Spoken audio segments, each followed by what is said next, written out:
Cosa Nostradamus, la bagna per indovinare il bonus è tutta prevista, dall'inquinamento al sangue misto, c'è profezia, una pinta Santa Maria, e a par condicio, assolutissimamente no, perché è scritto di castratito dagli oracoli, più avrà perderà i tentacoli. E cascherà il tabù, il penultimo Gesù e sarà un uomo dal continente nero. Sarà vero, dopo Miss Italia avere un papà nero, non mi par vero, un papà nero che ascolta le mie canzoni in Venezia con questo nero africano. Sarà vero, dopo Miss Italia avere un papà nero, non mi par vero, un papà nero che canta le mie canzoni in Venezia con questo nero africano. Ecco, c'ho un papa nero che canta le canzoni in veneziano perché è nero africano. Chi lo sa, noi siamo vicini a questi lavoratori indefessi, queste porpore che a breve verranno chiuse per scegliere, vanno chiuse in conclave per scegliere il papa, e non so perché io ho questo presentimento che sarà un papa veneto, me lo sento. E se sei un papa nero sarà un papa che canta in veneziano perché è nero africano. Ecco, pittura fresca, Papa Nero, questa canzone è davvero profetica, di un sacco di anni fa, la cantavo quando ero ragazzino, 1997 ragazzi, ero un ragazzino che viveva a Vicenza senza pensieri, era una gioventù bellissima, spensierata, e c'era sta canzone qua che in Veneto cantavano tutti, manco a farla apposta, sembra che ci siamo. 28 anni fa tu già c'avevi la testa baccata in questa maniera? Cosa testa bacata? Giustamente sì, il Veneto aveva una cultura, un'identità molto forte, ce l'ha ancora oggi, qualche anno fa era ancora più forte, quindi le canzoni in lingua, in dialetto erano molto cantate, molto... E tu le conoscevi tutte? No, però se io andavo a scuola i miei compagni di classe le cantavano e quindi le cantavo anch'io. E questa era una molto bella, che è profetica, perché sembra, io faccio un tifo per avere un papa che viene dalle mie zone, da 10 km da Vicenza, da Schiavon, che sarebbe Pietro Parolin. E sarebbe bello, insomma, avere un papa Vicentin. Non sarebbe mica male, non sarebbe mia male, come dicono a Vicenza. E di vicentini che ci ascoltano ce ne sono una marea, quindi voglio salutare i miei concittadini, perché voglio ricordare a tutti che, nonostante sia la voce più terrona di Radio Libertà, sono nato e cresciuto a Vicenza. Ne sono sempre orgoglioso di questo. Quindi un bacione a tutti i vicentini che ci ascoltano, a tutti i veneti in generale, che tanto hanno fatto e fanno per questa meravigliosa radio. A proposito di cari vicentini che ci ascoltate, cari veneti in generale, ma cari tutti, dalle Alpi all'Oceano Indiano che ascoltate lo Spazio Più con Federico Lo Sparacazzate che vi sta ascoltando, e soprattutto Mimmo Magnetta qua a fianco. Potete fare una cosa semplice, gratis e totalmente anonima per aiutarci ad andare avanti, non questa trasmissione oscena che giustamente si vuole ecco, arrivano i primi messaggi, non fate i deficienti, ecco, i primi messaggi da Roma, ecco, meno male che c'è il conclave, gli hanno tolto tutti i telefoni e invece arrivano lo stesso questi messaggi romani, ma noi li leggiamo dalle Alpi all'Oceano Indiano, Roma compresa. Potete fare una cosa, ripeto, anonima, gratuita, che però dà un'enorme mano a questa radio. Scrivere D come dromedario o Dakar o Dushanbe, che è la capitale del Tagikistan, D43 nella vostra dichiarazione dei redditi è nel riquadretto per i 2 per 1000 partiti politici. Sapete che gran parte di quei soldini vanno a sostentare, a tenere aperta Radio Libertà, e non per me e Mimmo che siamo volontari, noi siamo come i giocatori della Bielorussia sovietica che facciamo i muratori, i dentisti, lavoriamo in acciaieria e nel tempo libero giochiamo a calcio. Ecco, in questo caso noi nel tempo libero veniamo in radio e ci divertiamo, e speriamo anche di far divertire pure le ascoltatrici, ascoltatori. Lo rubo a mia moglie, a mia figlia che in continuazione me lo fa pesare. Beh, sappiate che c'ho una donna incazzata persa a casa che mi fa notare ogni secondo che perdo con lei per venire qua e ammorbarvi le orecchie, però è così. 0292947222, ripeto, 0292947222 per chiamare in diretta. Qualche soddisfazione bisogna anche togliersela. Come Vabbè, si dice? No, Ripetilo in l'ho Veneto perso, stretto. no, l'ho perso. Io purtroppo ho perso l'uso, già lo parlavo male quando ci vivevo, figuriamoci ora. Lo capisco molto bene, quindi se qualcuno da Vicenza vuole chiamare o dal Veneto in generale per dircelo, chiami 0292947222 oppure mandi un vocale 340 670 9659, il numero WhatsApp di Radio Libertà, ripeto 340 670 9659. Senti, ma abbiamo iniziato questa trasmissione appunto col Papa e soprattutto con Parolin, che appunto potrebbe essere Papa ed è veneto. Ma secondo te, se Parolin diventa Papa, qualche attenzione, un qualche vantaggio per il Veneto e per i veneti in genere arriverà? Beh, o no? I papi più grandi, ecco, ora facciamo la guerra con i bergamaschi, sono sempre stati veneti. Ricordiamo San Pio X che ha regalato il catechismo, tanto ha fatto per la fede di tutti, ma sono tantissimi i papi veneti, non me li ricordo tutti, quindi sarebbe comunque una cosa meravigliosa. Poi, essendo nella mia zona, sapete, qua in Italia bisogna avere il calcio pontificio per andare avanti, sono sicuro che mi raccomanderebbe. E quindi io, essendo delle sue zone, tifo per lui. No, scherzo. Ragazzi, no, che è potresti ovvio che non è diventare vero. una guardia svizzera pure Sì, tu. ja, mi piacerebbe molto essere una piccola squadra svizzera. Non sarebbe affatto male, soprattutto con stipendio vaticano che è molto buono, ja. Tu dici che è molto buono. E sono esentati gli stipendi vaticani. Ho capito. Sì. E quindi non è male lo stipendio vaticano, è risaputo che è un onore e un piacere. Ecco, vediamo che dall'altra parte del Canyon legnoso c'è la nostra mitica Sveva che annuisce con la testa, perché lei, prima di venire qua a Radio Libertà a lavorare per 4 spicci e 2 scatolette di Frischis, aveva fatto domanda di lavorare a Radio Vaticana e purtroppo non ce l'ha fatta a superare si può sempre ritentare. E infatti se il cardinale Parolin diventerà Papa, io farò raccomandare Sveva a Radio Vaticana. Quindi mi raccomando, chiunque conosca un cardinale, prima che gli tolgono i telefoni, gli mandi un WhatsApp, un messaggino e così aiutiamo anche Sveva. Guardate quante cose riusciamo a fare con un Papa veneto. Zaia mi ha scritto che se Parolin diventa Papa danno l'autonomia al Veneto. Quindi ragazzi, come vedete, però qua un sacco di cose. Abbiamo già un ascoltatore in linea, vero Sveva? Buongiorno, chi sei e da dove chiami? Nando da Pioltello. No, Nando, tu richiami da Pioltello, noi ci pensavamo di trovare un veneto. È l'inizio dell'autostrada. Io sono mezzo veneto, perché vedi? mio nonno era di Conegliano, il paese di Zaia, frazione Mareno di Piave, e l'altro nonno del Polesine, quindi... Allora hai tutto il diritto... Veneto al quadrato. Ho tutto il diritto di dirti vai in Mona de Tomare. Ecco, bellissima, queste espressioni popolari. Perfetto. Sì. No, scherzo, ovviamente, stiamo scherzando.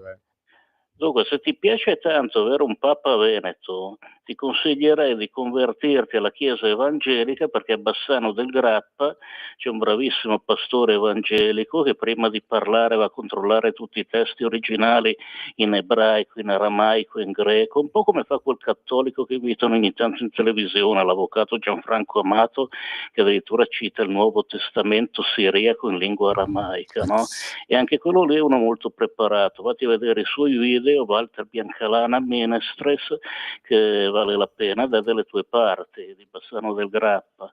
Poi su Parolin, a quanto mi risulta, Parolin piace a Napoleon Macron, Parolin piace al gran maestro della massoneria Giuliano De Bernardo, Parolin probabilmente sarebbe un ottimo Francesco II, così come il bergamasco Pizzaballa sarebbe un ottimo Maometto I, e quindi anche a loro, come a te, dico vai in Mona de Tomare. Ciao. No, ma scherzavamo, Nando, ovviamente, non spettano scene. Avete sentito tutte le battute che ho fatto, che raccomando, sono tutte cavolate. Oddio. Nando si è scordato l'altro, quello che Armeio. Zuppi. Quello Zuppi ve lo raccomando. Zuppi ve lo raccomando, con i tortelli al pollo. Quella è la cosa che è romano, sì, è fautore dei tortellini al pollo. le tortelline e poi di Sant'Egidio, ragazzi. Comunque no, non volevamo aprire, ecco, vedi, io faccio le battute, poi apro il calderone della rabbia popolare che mi chiamano. Vabbè, diamo voce alla nostra gente. Comunque non era la trasmissione che volevo fare, io volevo soltanto scherzare. No, Ci sta. io invece seriamente chiedevo appunto se arriva Parolini avrà un'attenzione per i veneti, per il... Qualcosa mi dice di no. No, Assolutamente no, sono tutte però anzi, abbiamo il nostro i politici che noi abbiamo avuto prima hanno fatto autostrade, intere autostrade in Veneto, hanno infatti catturato il voto dei veneti appunto per un sacco di tempo. Poi tutto il mondo è paese, ancora oggi bisogna prima di tutto riempire la pancia ai fedeli. O no? Allora, a proposito di fedeli, il Veneto cattolicissimo, no? Il Veneto bianco della Democrazia Cristiana vinceva con percentuali bulgare, sempre tanti, parliamo di quasi secoli fa ormai, invece parliamo di 30 anni fa, alla fine siamo... Come è cambiato il mondo? Ma passiamo alla prossima chiamata, buonasera, chi è, dove chiama? Buonasera, sono Vittorio e parlo dalla Sicilia, Palermo. Buonasera Vittorio. Una cortesia, prima ho cercato di, come vi ascolto con piacere ogni martedì, e ho cercato la trasmissione nel sito nostro di Lega e non la trovo, quella proprio vostra, non la trovo. No, noi siamo censurati, noi siamo il peggio del peggio della radio. Sì. Ecco, no, riempiamo un'ora così di buco, tanto per... Solo nella Lega, solo la vostra trasmissione. Lo so, però allora, noi... volevo chiedere un'altra cortesia, ma una cosa gradita, è interessante. Martedì scorso fu interessantissima quella trasmissione, sì, la seguo con piacere. Poi volevo dire Grazie. una cosa, da darmi una risposta dopo, perché sicuramente sarà difficile. Voi vi chiedete perché in Costa d'Avorio il Vaticano ha costruito un'altra basilica di San Pietro molto più costosa, cioè costosa nel senso con materiale molto più vetri, precisa, uguale nella Costa di Avorio. Voi andate a vederlo nel sito, c'è questa Costa d'Avorio con questo San Pietro là, l'hanno costruito là per fare che cosa? Perché la chiesa è sempre più avanti, caro ascoltatore. La Chiesa è sempre più avanti, e dato che appunto tutti quanti aspettano sto Papa Nero, quelli si sono avvantaggiati. Sarà stata fatta anche con tanta terra rara. Non ho dato mai l'8 per 1000 al Vaticano, assolutamente. No, per gli ortodossi come D43 lo do alla Lega da sempre. Bravo. Ottimo. Bravo. No, allora, è una cosa molto curiosa, in effetti, ci ho pensato anch'io. Dovete sapere che la prima barra seconda... Cercate di scoprire che sì. come mai hanno speso tutti questi soldi nella Costa d'Avorio e la tengono chiusa. No, non lo so, questo che è molto più grossa di quella nostra di San Pietro. Ma ora la leggeremo, è una cosa molto curiosa. Potete sapere tutto, voi vi documentate. È una cosa molto curiosa. È una cosa molto curiosa che da anni. Una buona serata, mi fa piacere ad ascoltarmi. Grazie. Comunque, arrivederci. Se ci vuole risentire sul sito di Radio Libertà, cercando, perché si fa un po' di fatica, trova appunto le trasmissioni dello Spazio Più, quella del martedì e anche quella del venerdì. Sì. No, io mi sto educendo, no? Su come si chiama? Su Wikipedia. Eccola qua. Dovrebbe essere questa. Sì, eccola qua. Allora, la Basilica di Nostra Signora della Pace, in francese Basilique de Notre-Dame de la Paix, a Yamoussoukro, in Costa d'Avorio. Attenzione che per gli amici a Costa d'Avorio non si pronuncia in italiano, va pronunciato solo e soltanto in francese, quindi Côte d'Ivoire. Se no scoppia la guerra. No, è così, loro dicono che il loro paese si deve pronunciare solo in francese. È stata voluta dal primo presidente del paese, Félix Houphouët-Boigny, e poi c'è l'architetto Pierre Facurie sul modello della Basilica di San Pietro, è vero. Però a quanto pare è costata 21 milioni di euro ed è stata 350 milioni di euro. Scusate, è costata costruita dal 1985 al 1989 in marmo, è costata 250 milioni di euro, fu consacrato da Papa Giovanni Paolo II il 10 settembre del 90. Ecco, Giovanni Paolo II accettò di essere presente alla consacrazione solo a patto che accanto alla basilica fosse costruito un ospedale. A seguito della posa simbolica della prima pietra posata durante la visita papale, l'inizio dei lavori della struttura ospedaliera era inizialmente previsto per il 2000, ma rimase congelato per la crisi politico e militare, tutta una serie di, insomma. Il Guinness dei primati, la classifica fra le chiese più grandi del mondo, con una superficie esterna di 30.000 metri quadri ed interna di 7.989 metri quadri. Rispetto al suo modello Vaticano è più alta, 158 metri d'altezza, mentre contro i 133 di San Pietro, più lunga e più larga, quindi è vero, è più grande di... sì, però quello che pare è stato voluto dal primo. Appunto, la costruzione fu voluta in gran parte finanziata dal presidente Houphouët-Boigny per dare lustro alla sua città natale, elevata al rango di capitale nel 1983. E pensate che io ho fatto la battuta su Parolinche del Mezzone, è come se uno si svegliasse, un vicentino diventasse presidente della Repubblica in Italia e spostasse la capitale da Roma a Vicenza. Ecco, questo signore in Costa d'Avorio ha fatto la stessa cosa, ha spostato la capitale a casa sua e ha detto: mo ci faccio pure la chiesa più grande del mondo, e l'ha fatta. Ecco, vedete che bello il mondo, perché è vario. Chi c'è la gara, chi ce l'ha più grande, forse l'ha vinta.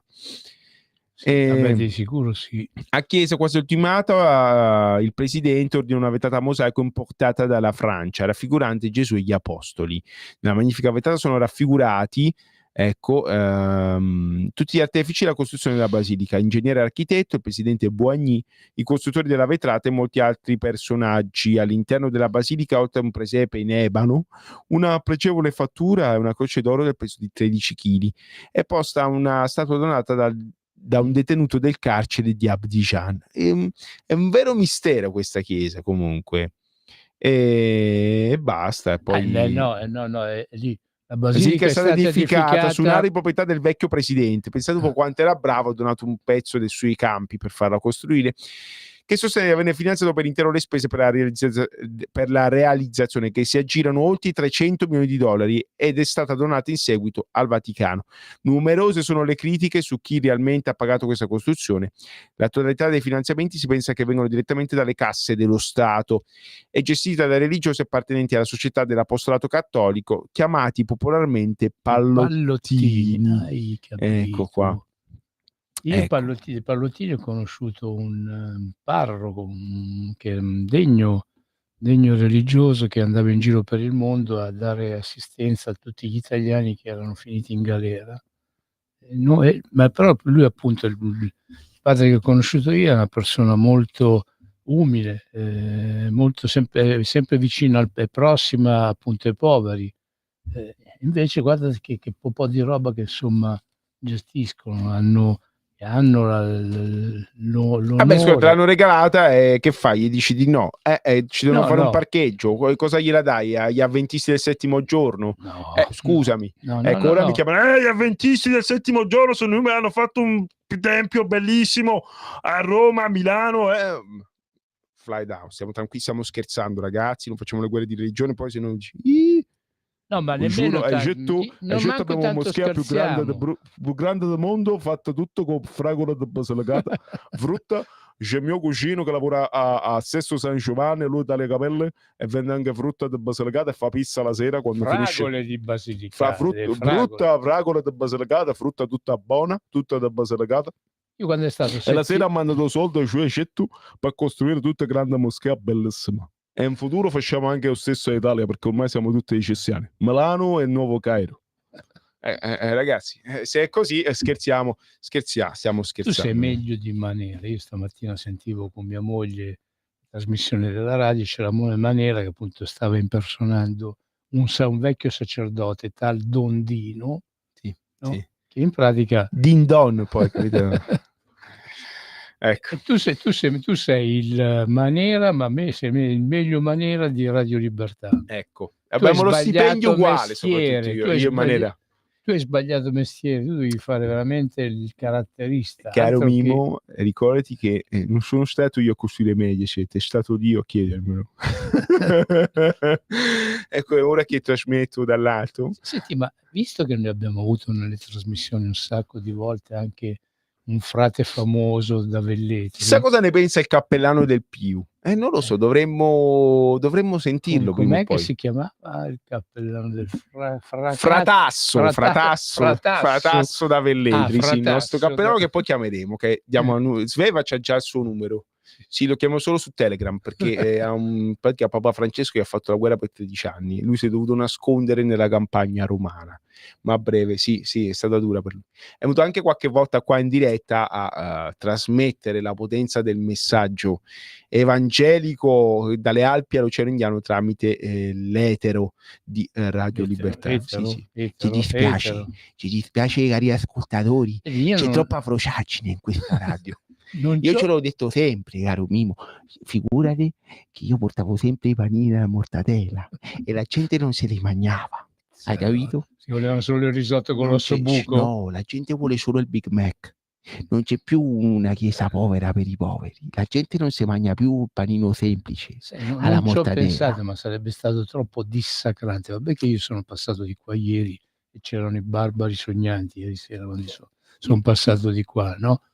Non ci ho pensato, ma avremmo potuto fare la trasmissione con i side da frati che noi abbiamo. Noi abbiamo ben due side da frati francescani che c'erano stati donati anni fa. E forse poteva essere irriverente visto il momento che appunto stanno in cui appunto i cardinali di mezzo mondo si stanno rinchiudendo per eleggere il nuovo Papa, però ce l'abbiamo, insomma, qualche volta lo dovremmo utilizzare. Allora facciamo che se viene eletto Papa un veneto, noi la prossima trasmissione la facciamo con addosso i sai da frati. No, la facciamo con la grappa. E finché il primo di noi non va in coma etilico andiamo avanti a oltranza. Occupiamo Radio Libertà, facciamo come i Serenissimi, che salutiamo, il povero Segato, no? Che anche quello era un ragazzino in Veneto, è una storia che mi ha sempre fatto specie. C'è gente che ha fatto molto peggio, ne aveva visto un giorno di galera. Il povero Segato, per aver preso una 500, averla blindata, aver fatto una scenata a Piazza San Marco, si è fatto anni e anni di galera. Non una scenata, è stata una bella sceneggiata. Sì. Però va bene, ora mi hai istigato in questo. Noi abbiamo appunto a Roma, sono ormai, qua siamo oltre i 200 e passa giorni di galera che il vecchio sindaco, l'ex sindaco di Roma, Gianni Alemanno sta trascorrendo appunto in quel del G8 di Re Bibbia. Quotidianamente Gianni scrive appunto come passa le giornate lui, i suoi compagni di Ma guarda, io resto, a proposito di lavoro, Mimmo, io resto basito davanti allo sciopero delle camere penali che stanno protestando, scioperando contro il decreto legge sicurezza, che mira a riportare un po' di sicurezza a tutti noi, soprattutto nell'estate, perché dovete sapere, cari amici a casa, no, che viviamo la normalità, che girare per le nostre città, che siano grandi metropoli come Milano, o piccole città di provincia come Vicenza, dopo certi orari o anche nella piena luce del giorno è diventato sempre più pericoloso. E il governo dei fasci cosa ha fatto? Ha detto: qua è meglio che ci diamo un attimo, sto scherzando ovviamente, sono ironico, il governo dei fasci, appunto, come è definito dal mainstream, ha detto: qua è meglio che ci diamo una girata di vite, perché non è possibile che tu vai in giro e ti becchi rapine, magari stai alla metropolitana e ti becchi una storta alla mano, al piede a gratis, perché c'è un signore che vuole andare a rapinare la signora che aspetta a fianco a te. Noi ne abbiamo un chiaro esempio qua davanti. Appunto, sì. Ha capito? Cioè, anche se tu resti passivo là, rischi di essere appunto deprivato del tuo habeas corpus, cioè il diritto ad avere integro il tuo corpo, ok? Così gli amici insomma intellettuali, perché gli intellettuali stanno tutti da una parte, noi siamo tutti caproni, grazie a Dio, però qualcosa ho imparato anch'io da brava scimmia quale sono. Uno dei probabili papabili, che non so se è Filippo, anche quello parla in latino. Oh, cazzo. Lui si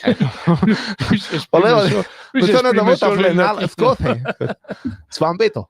Frego Svambeto, poi così. Infatti ha detto che se diventa papa lui le pulizie in Vaticano ci pensa lui e la sua squadra.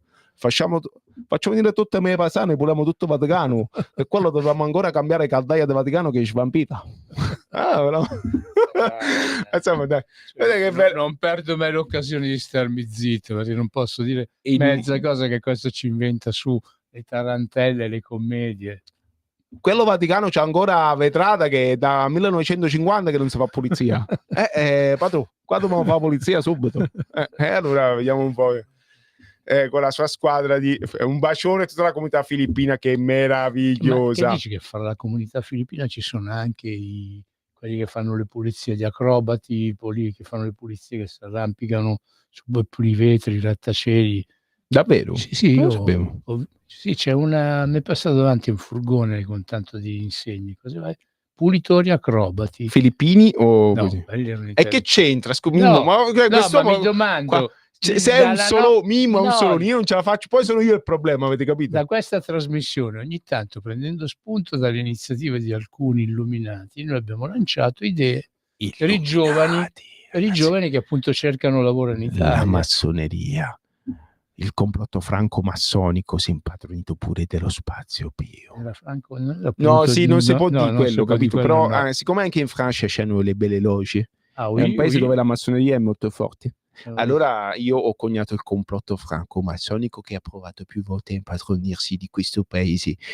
E mo' si è fottuto l'idea, cioè il fatto, per esempio, che Giorgia si è incazzata perché appunto in pratica Macron ha detto a tutti i ricercatori americani che appunto si ritroveranno senza lavoro: venite in Francia, non ha detto venite in Europa, nell'Unione Europea. Noi abbiamo fregato già tutto, quando c'era il PD ci siamo fottuti un bel po' di mare, un sacco di banche, un sacco di società varie, perché non fotterci anche tutto quello che resta?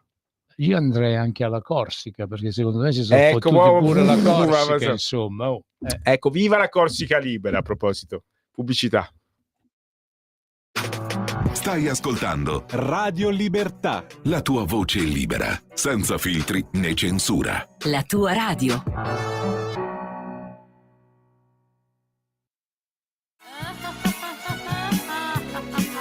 Pesca dalla rete, le interviste di Luisella Pescatori, detta La Pesca, con le freelance di Rete al Femminile, le voci fiere di una nuova prospettiva, ovvero segreti e consigli del lavoro autonomo declinato al femminile. Ogni mercoledì alle 15:30 su Radio Libertà, la tua radio.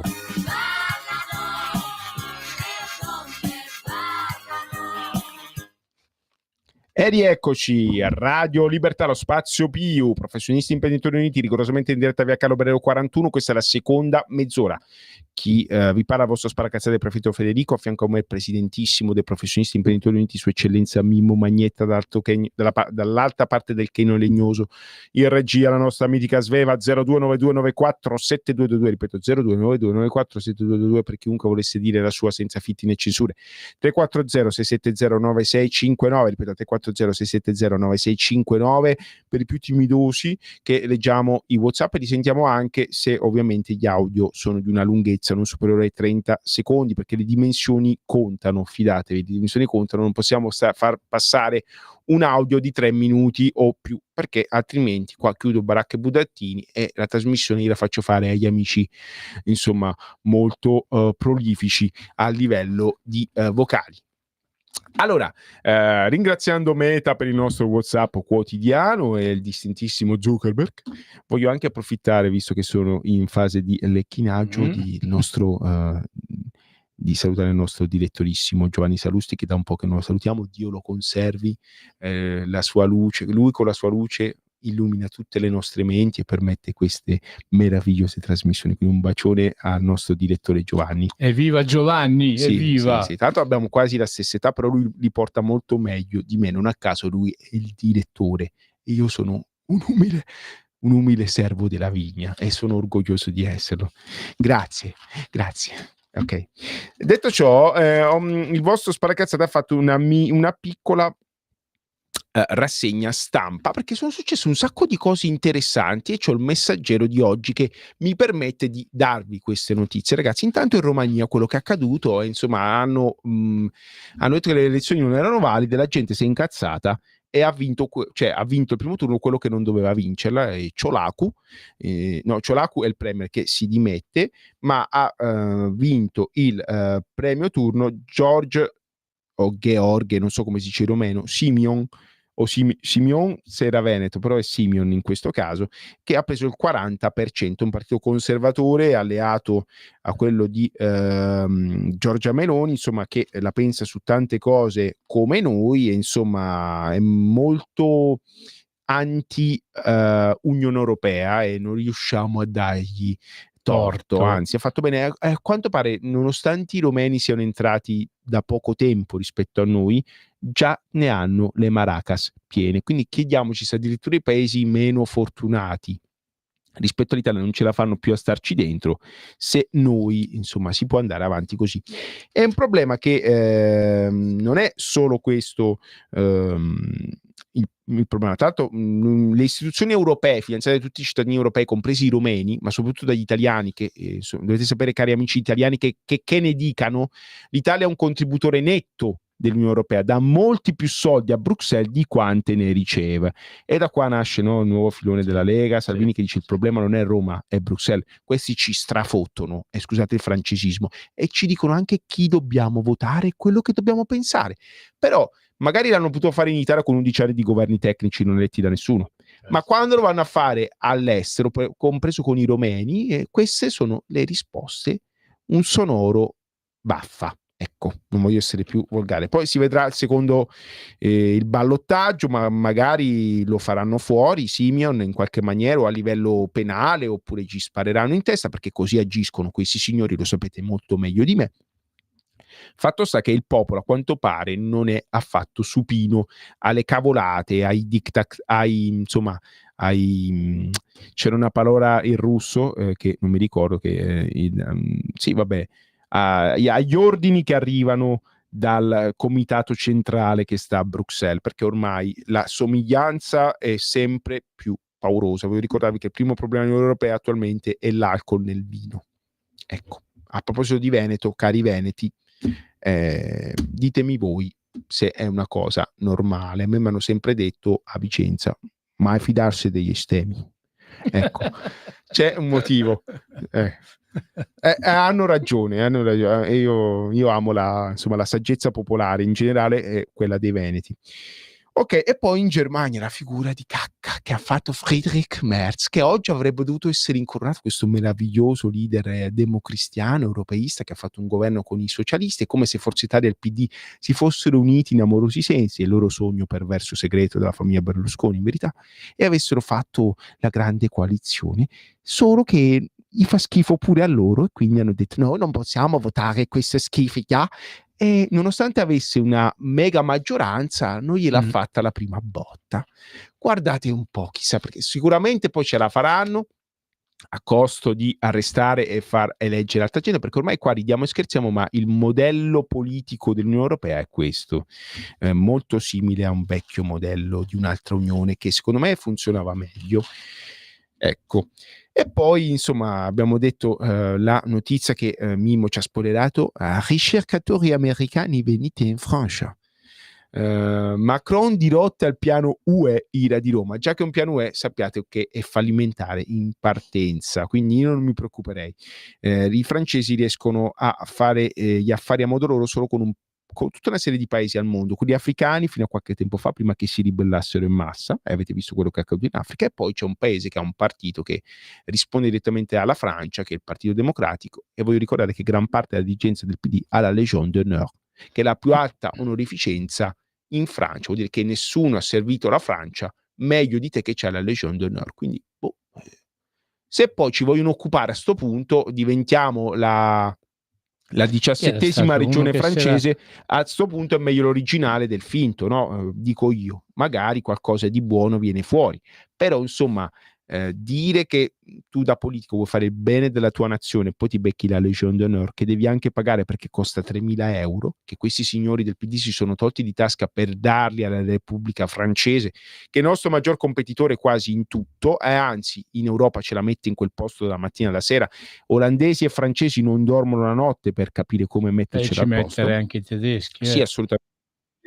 I tedeschi, sapete come Gli italiani non amano i tedeschi, però non lo dicono. I tedeschi amano gli italiani, ma non lo dicono. C'è questa attrazione fatale. Non lo so, mi stanno meno antipatici. A me No, sarà più forte. a me non sta tanto simpatica la faccenda, che invece la riunificazione delle due Germanie, quella l'abbiamo pagata in maggior parte Certo. noi. Certo. Le cagate a livello di investimenti che hanno fatto la Germania e la Francia con i come si chiama, Ma anche i crediti, quelli inesigibili greci. no, anche erano banche francesi e Oh. tedesche, anche l'arricchimento di multinazionali francesi, dai supermercati alla difesa, alla metalmeccanica, alla Fiat, a qualsiasi cosa, è stata letteralmente regalata, svenduta agli amici francesi, che non hanno mai detto grazie italiani ne terremo conto. Ha detto no, ah sì, solo questo? Perché non ci date tutto allora? Vogliamo anche le vostre donne e bambini, visto che ci siete. No, perché se gli dai tutto a sto punto, magari un giorno vedremo di nuovo i francesi a Roma come bei tempi del Marchese del Grillo. Perché no, insomma. Che diceva il Marchese del Grillo, che non mi sovviene cosa diceva. Ricordatevi che io so io e voi non siete un cazzo. Ecco, e questo è insomma, è il motto, succo, la morale. è l'Italia fatta in una frase. Insomma, non stancheremo mai di ringraziare Alberto Sordi per quello che ha fatto e ha detto, in questo caso con questa chicca. E insomma parla appunto di una nobiltà romana nel tempo in cui la Francia occupava Roma per garantire la Chiesa cattolica. Pensate un po', alla fine il giro è sempre quello, non è caso la Francia trama per avere un papà francioso. Perché qua scherziamo, ma è tutto vero. Ci sono le trame perché Trump vuole mettere il suo papa trumpista. Capite? Maga, facciamo Make Vaticano Great Again. Ha fatto anche lui, quella è buona. Un papa italo-americano è quella l'ideale. Oppure anche irlandese, se lo trovano. E poi francesi. Sì, loro ci sono sempre. Attenzione, che arrivano quatti, hanno le loro hanno la loro massoneria, le loro banche, i loro aerei, hanno tutte le cose a capo di loro. Vabbè che anche gli americani, insomma, fanno un po' incacchiare in questo Hanno senso. il loro cinema, che io amo. L'ambasciata francese a Piazza Farnese, che è un palazzo bellissimo, per non parlare perché poi... il consolato di Francia in via della Moscova, dove me lo togli, che è meraviglioso. Perché l'ambasciata francese al Vaticano, che sta in Goppa o Gianicolo, sì, si vede da... Palazzo Farnese pure è l'ambassade de France. Oui, c'est très joli, c'est tutto très joli. E davanti il Senato della Repubblica hanno il centro San Luigi dei francesi, chiesa inclusa proprietà della République, che dovrebbe essere laica. Hanno un intero isolato davanti al Senato della Repubblica. Chissà cosa serve quell'isolato, ve lo devo spiegare, ve lo spiego. A fare pressione lobby sui senatori italiani, magari pure di un certo partito, ma non voglio pensare male, non voglio dire che sono sempre quelli. Qualche franco quel vecchio conio, qualche franco del vecchio conio dovrà essere pure sceso a qualcun altro, cari amici. Insomma, salutiamo il vecchio conio che ci ascolta sempre. Forse siamo stati troppo franchi oggi, mi sa che qualche denuncia ci arriva. Oh là là, veramente? Ma non sì, è... perché in Italia puoi denunciare qualsiasi capo, cioè puoi prendere per il culo, scusate il francesismo pesante, comunque puoi insultare pesantemente, no, è vietato insultare pesantemente tutti i capi di Stato tranne uno, Putin. In quel caso non ti fanno niente, capito? La legge vale solo per alcuni. Noi non insultiamo Macron, anzi siamo invidiosi che questo belloccio sia in Francia e non so cosa daremmo per avercelo noi in Italia. Scherzo ovviamente, perché i francesi pure non sanno cosa darebbero per toglierselo dalle maracas. Infatti hanno tentato di toglierselo, ma per esempio, ecco, tu hai citato l'esempio della Romania e della Germania, e ce la siamo scordati la Le Pen, che è diventata incandidabile. Sì. O l'estrema sinistra che vince le elezioni in Francia e non può governare, perché voglio ricordare che Mélenchon con il Front Populaire di fatto ha vinto le elezioni con un programma decisamente anti-europeista, e anche se alle antipodi per tante cose di quello che pensiamo noi, tuttavia la volontà del popolo francese. Ma anche là qualcuno dall'Europa, dai poteri forti, ha detto no, Mélenchon e le sue idee anti-Europa non possono governare. E anche là, cari amici, che è successo? Che Mélenchon ha raddoppiato i voti, non solo Mélenchon, ma anche la Le Pen dall'altra parte l'ha fatto. E chissà perché ogni volta che ci sono... È normale questo? Non lo so, io mi taccio. Non so più che dire, perché più vado avanti, più penso di essere scemo. E forse, però, sapete cos'è? Che forse sei proprio scemo. Sono scemo, però sospetto che sia il contrario pure... Che ci fanno scemi. Sì. Vabbè, io leggevo anche stamattina dei 400.000 ospiti previsti turistici a Roma, no? Però contestualmente leggevo anche messaggi di vecchi colleghi ambulanti con cui ho fatto diverse battaglie contro la direttiva europea Bolkestein, che lamentano appunto di essere stati buttati in anfratti, bui, puzzolenti e cose varie. Ecco, però leggevo e m'han detto appunto che ci sono gli abusivi che la stanno facendo proprio alla Festa, grande. sì, sì. Sono proprio felici perché occupano abusivamente i posti più pregiati e nessuno li caccia, anche perché sono diventati talmente tanti che è impossibile. Cioè tu comunque ne cacci 2, ma ne spuntano fuori 200 da un'altra parte. È un po' lo stesso problema che abbiamo anche qua a Milano, il problema che c'è a Torino. A Torino c'è anche il problema, per esempio, che gli ambulanti che fanno i mercati in certe piazze torinesi sono oggetto anche di violenze da bandi taglia varia. Cioè, allora qua bisogna richiamare quello che è l'attenzione del ministro degli interni, un po' l'attenzione del governo, perché non si può andare avanti in questa maniera. I pochi italiani che o comunque anche nuovi arrivati in Italia, che svolgono un lavoro tranquillo, pagando quelle che sono le dovute tasse, devono avere la serenità di poter lavorare. Non ho chiamato Savino Montaruli dalla Puglia perché pure lui è incazzato perso, perché anche lì ci sono problemi a non finire e comunque sia, proprio non c'è distinzione. Laddove deve essere data una mano appunto a chi lavora, sia il Piemonte di Cirio che del centrodestra, che sia appunto la Puglia di Emiliano nel profondo sud, c'è proprio un completo disinteresse a chi appunto la legge non la rispetta. E non sto parlando della legge di chi appunto piglia, ruba, coltella, così, ma la legge appunto le leggi che regolano i commerci, Sì, la ma poi vita. sapete, abbiamo un decreto di sicurezza che va anche a regolare queste cose e poi ci troviamo le camere penali che remano contro, no, il decreto di sicurezza non lo potete fare. Perché dicono che c'è un attacco alle libertà individuali, sì. perché se tu ti Invece però siedi lì, per terra per protestare in maniera passiva, sì, anche quindi lì rischi occupi di i pigliarti un binari, sacco anche là di... occupi i binari, non è impedisci specificato alle che persone, occupi i binari. di viaggiare, va tutto bene. Voglio ricordare che Segato ha pagato quasi con la vita una sceneggiata che ha fatto in Piazza San Marco e tantissime persone che hanno fatto molto peggio occupando strade, autostrade, ferrovie, impedendo soccorsi, ambulanze di giungere, vite umane perse, perché di questo parliamo, non hanno pagato una beata minchia. Allora, per una volta che la legge si vuole far applicare, questi sono i risultati. Ci troviamo purtroppo le camere penali che fanno una protesta che è incomprensibile. 0292947222 per chiunque volesse intervenire e dire la sua, 0292947222.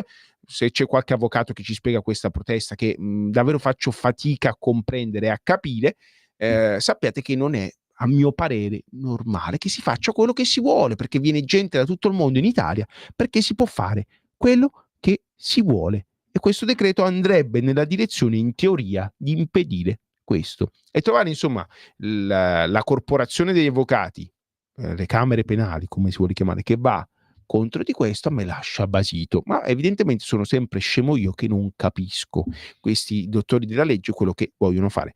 Mimmo, perdona se svio un attimo. Prego. A proposito di rassegna stampa, di notizie interessanti, mi è piaciuta molto questa notizia, sembra americana. Effetto Donald su cinema, dazi al 100% dei suoi film stranieri. Il presidente annuncia tariffe per riportare la produzione a Hollywood. Gli incentivi esteri minacciano la nostra sicurezza. E quindi insomma dicono che, così dice il Messaggero di oggi, i 3 attori molto vicini al movimento MAGA, Sylvester Stallone, Mel Gibson, è un grande Mel Gibson, e John Voight, che avrebbero dovuto salvare un'azienda fallita, insomma, il presidente propone dazi al 100% su tutti i film prodotti fuori dagli Stati Uniti, per poi annunciare che vuole incontrare tutti i dirigenti di Hollywood perché non voglio danneggiare l'industria del cinema. E insomma, in America pure l'industria per l'eccellenza americana, il cinema, boccheggia, e non a caso. Insomma, Trump ci vuole mettere una pezza. Quella è colpa di Cinecittà che sta avanzando troppo, sta facendo troppi film buoni. No, i film coreani. È sempre loro, porca troia. Scusate. Ecco, c'è la Corea del Nord che fa missiloni bellissimi, piselloni ultrasuoni che vanno ovunque, bombardano, e invece la Corea del Sud che fa questi film che vincono qualsiasi premio. Ricordiamo da Parasite a quello del, come si chiama? Squid Game. Tra serie il cinema coreano, ricordo 40 milioni di persone che fanno più film di tutta l'Europa messe insieme, più brevetti di tutta l'Europa messi insieme, pur di non facendo parte di nessuna unione, questo mistero coreano. Ma tutto in coreano lo fanno i film. Sì, tutto coreano, tutto coreano. Sì. Ecco, come l'Istolante. Eppure questa piccola nazione riesce a avere il predominio in tantissime cose. Questo dimostra che quello che Romano Prodi diceva, che con l'euro guadagneremo come se avessimo lavorato un giorno in più lavorando un giorno di meno, non solo era tutta una cazzata ed era tutto finto e falso, ma addirittura una piccola nazione che si ritrova il nemico alle porte, in guerra anche oggi, perché dovete sapere che le due Coree sono in guerra, c'è solo un armistizio che ha fissato una linea di contatto. Nonostante tutte queste minacce che incombono, questa piccola nazione del sud-est asiatico riesce a allietare il mondo intero con il suo cinema, ecco, e a inondare il mondo intero con i suoi prodotti, dalle centrali nucleari alle automobili, che insomma a quanto pare la gente apprezza, perché ne ha letteralmente ingolfato le nostre strade di automobili coreane. E i cellulari, non posso citare la marca, però chi non ha un... Perché no? Citala, che un Samsung nelle tasche. Ci arriva un po' di pubblicità. Chi non c'aveva le Samsung in tasca? Amico Samsung aiuta la Radio Libertà, noi fottuti, noi senza soldi, noi salvare i soldi, fai il nostro sponsor. Ecco, mo si incazzano. Ci bombarderà King Kong. Anche pubblicità post-datata. King Kong-un. Quel King Kong-un è mia amica. Quel King Kong-un è bravo. È bravo e mi ha detto che aiuta lui Radio Libertà con un poco di armi nordcoreane. Ma Razzi che fine ha fatto? Non c'è più che fa da trarre. Quello mi sono trasferito da mia amica King Kong-un a Pyeongchang. Quello è Pyeongchang è buono. È buono, si vede buono, c'è poco inquinamento, quelli la gente vanno a piedi, perché là le macchine non ci sono. Ecco. E o vai a piedi o vai sulla vacca. Quello è bello perché anche in Abruzzo è pieno di vacche. Salutiamo il senatore Razzi che ci ha sempre ascoltato ed è tutto vero, questi erano i discorsi. E meno male che non ci ha mai denunciato comunque. Ecco, di scioperi invece che comprendiamo è quello dei ferrovieri che aspettano ancora il contratto e siamo solidali, ecco, fa questa trasmissione del lavoro e capiamo, e come se capiamo. Poi una bella notizia, insomma, il governo dei fasci è riuscito a riportare in utile l'ex Alitalia. ITA chiude in utile il 2024 e a quanto pare l'alleanza con i tedeschi è una cosa buona e giusta. Sto citando il Messaggero di oggi, ma è riportato un po' in tutti i media. Per la prima volta dopo millenni Alitalia torna inutile, senza che pesi nelle tasche degli italiani. Strano che queste notizie vengano pubblicate. Sì, in pagina 20ª. Dal Messaggero. Sì. 20ª pagina. Andiamo avanti e ecco i fenomeni del giorno. Sempre un'europea che oltre a combattere l'alcol, cosa si sono inventati a Bruxelles? Perché là non dormono la notte per capire come fregare la gente. Gas, oggi l'Unione Europea vale il piano per chiudere con la Russia. Ecco, lo leggiamo un po' questo articoletto, Mimmo. Questi fenomeni, siete dei fenomeni, ragazzi. Ancora un po' Gli indici del petrolio perdono terreno a Wall Street come conseguenza della decisione dell'OPEC Plus, il cartello dei principali produttori mondiali di greggio, capitato da Arabia Saudita e Russia, di aumentare la produzione per il secondo mese consecutivo. A giugno aggiungeranno 411.000 barili al giorno.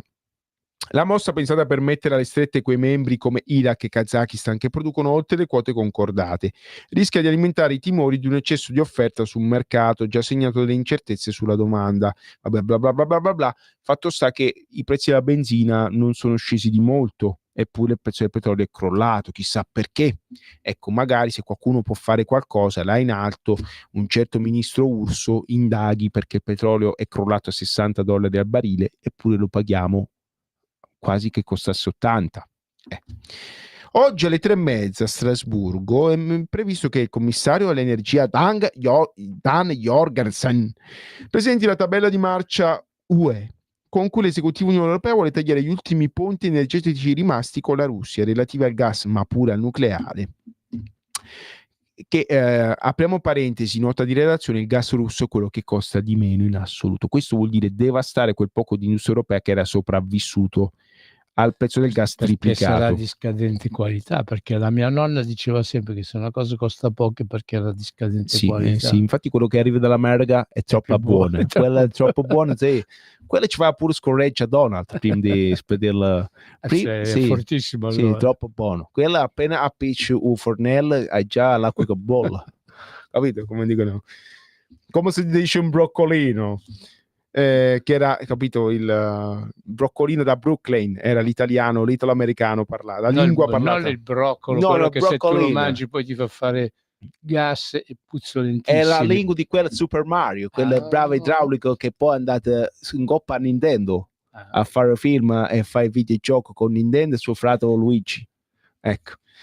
Ok, andiamo avanti, dicevo. E soprattutto ha pure il nucleare. Dovete sapere che le centrali nucleari dei nostri amici francesi vanno avanti esclusivamente, possiamo dire, con uranio proveniente dalla Russia, perché è quello che costa di meno ed è anche il migliore. Voglio vedere cosa ne penseranno i francesi di questa ennesima cagata europea. Scusate il francesismo, ma lassù di cavolate ne fanno in quantità industriale, qualcosa davvero di... Io penso che se ci mettessimo io e Mimmo imbriachi non riusciremmo a fare peggio di quello che fanno questi signori. No, perché poi la nostra è una ubriacatura allegra e devastante, sì, ma allegra. No, perché lo fanno apposta, la verità. Invece lo fanno con Lo fanno cattiveria. apposta, vogliono devastarci, vogliono rompere le reni a tutti noi europei. Non a caso tutti non ce la fanno più, i bulgari, i romeni, tutti i slovacchi, chi ne ha più ne metta, la gente non gliela fa più. Fatemi una domanda, cari amici del Foglio, di Azione, di Più Europa, fatemi una domanda e datemi una risposta. Potete chiudere tutti i partiti che volete, ma finché continuate a condannare il popolo europeo con le vostre decisioni insulse, inutili e dannose, vi attirerete l'odio e il risentimento da parte di tutti i popoli europei che siete riusciti ad unire per la prima volta con l'odio contro le vostre politiche idiote, perché questo stanno facendo. E purtroppo i media mainstream o in generale trovare persone che abbiano il coraggio di dirlo davanti a tutti è difficile. Noi siamo nella sede di un partito che lo fa in continuazione e per questo viene attaccato in continuazione ad alzo zero, e quindi questo ci rende orgogliosi. La Commissione intende fornire le aziende di una serie di opzioni legali per la risoluzione dei contratti con Gazprom, ad esempio invocando la forza maggiore. La strategia europea non prevede invece di estendere al metano le sanzioni in vigore su carbone e petrolio. Per approvarle infatti serve l'unanimità dei 27 stati, ma le solite Ungheria e Slovacchia però si sono opposte. Questa frase qua sto leggendo, ragazzi, da Il Messaggero del 6 maggio 2025, non da Tonio Cartogno e la Melevisione. Perché il tono è lo stesso? Perché le solite Ungheria e Slovacchia si sono opposte, cari bambini. Per questo ci facciamo tutti assolutamente che dobbiamo dare la linea a Tonio. Ragazzi, faremo a tutti un Brumele e anche un tiramisù, così questi due cattivoni di Ungheria e Slovacchia la smettono di bloccare l'Europa. Questo sono i media mainstream, ragazzi, finanziati con le vostre tasse. Perché voglio ricordare che grazie a un sottosegretario di Fratelli d'Italia, di cui mi sfugge il nome attualmente, sono raddoppiati i contributi pubblici alla stampa. Per scrivere... sì, era quello più sì, no, Emiliano, per scrivere queste cose alla Tonio Cartonio. Proprio il commissario ungherese, bla bla bla, vabbè, andiamo però avanti. sono coerenti, perché a questi giornali, a certa stampa, a certa televisione, arrivano sempre soldi, se non anche di più. A noi non ci arriva mai una mazza. Niente, sì, in effetti Ed è per questo che vi ricordiamo di 43, giusto? di come dromedario donare o da caro Dushanbe o domodosciola ne 43, o come la Fiat Dona, ne la più bella macchina di tutti i tempi. Ecco, e perciò donate. Non vi costa niente, non per noi, per le nostre trasmissioni oscene, ma per i professionisti che lavorano come Sveva, come i giornalisti. A proposito di professionisti, in una prossima trasmissione vi parlerò di quello che è un imprenditore, un giovane imprenditore di Canusa, Bucine in provincia d'Arezzo, che produce una cosa che sta molto simpatica a Federico, cioè le chiocciole della Valdarno. Le lumache in Le pratica, lumache, che hanno sì. tentato di mangiarmi quando ero piccolo, ma è una cosa che Peccato che non ci siano riusciti. Sì, e volevano il peccato. mio erede maschio, ma Cioè, non gliel'ho fatta la facciazza loro. questo ragazzo, Alessandro Valenti, c'ha un allevamento a ciclo biologico completo Bellissimo. e produce appunto lumache buonissime. Io le ho comprate sia vive che già cucinate ed sono squisitissime. Da giugno appunto partirà tutta una serie di fiere, di eventi, di sagre, e Vabbè. da questa radio io farò pubblicità a questa cosa. Andate a Bucine, partecipate alla sagra, perché quelle sono le eccellenze di certi territori. Ecco, lenti come una lumaca, ci avviamo a concludere finalmente questa trasmissione, che è stata qualcosa di osceno come al solito, ma non a caso siamo il peggio del peggio, non ci troverete mai in nessun sito. O cogliete l'attimo accendendo la vostra radio nelle onde etero di Radio Libertà, oppure non ci ascolterete mai. Ci dispiace per voi, ma Paganini non ripete. Grazie a tutti per l'ascolto, grazie a Sveva per la parte tecnica, la nostra mitica regia. Grazie a Mimmo Magnetta. Grazie a Federico Carbonaro. E soprattutto Sparacazzate, l'eccezionale Sparacazzate. Grazie a tutti voi per l'ascolto. Una mano al cuore, l'altra portafoglio. D43 nella vostra dichiarazione dei redditi per il 2 per 1000 per i politici. Non costa niente, è gratuito e totalmente anonimo. E ci aiutate ad andare avanti, un'azione che non vi costa nulla, ma è molto importante per noi. Grazie a tutti per l'ascolto, restate sempre qua su Radio Libertà. Ciao!